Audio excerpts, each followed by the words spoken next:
3 people here who were governors for a total. All we want for the Serbian people is what we want for people everywhere, the right to freely choose their own leaders. And you know, it's been a hardcore dictatorship. They had an election. The election results were then apparently altered, and then now the court has made this decision. I think the people are trying to get their country back, and we support democracy and the will of the Serbian people. Yes. Sir, will the U.S. in any way intervene if force is used against the citizens in Belgrade or other parts of Serbia?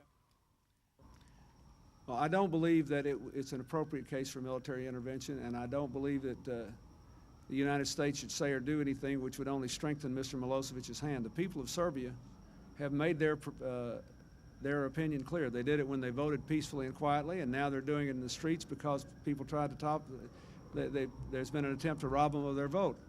And I think if the world community will just stand for freedom, stand for democracy, stand for the will of the people, I think that will prevail. Then all of you will drive to work every day with the equivalent of 500 miles a gallon. And this will be a very different world. We will be living in a different world when that happens. And we ought to be investing money in that. The most important thing is to stop people dying, and then to get back to the negotiating table. So the commitments that were made yesterday and communicated by the leaders back to the Middle East now have to be implemented on the ground. That's the most important thing.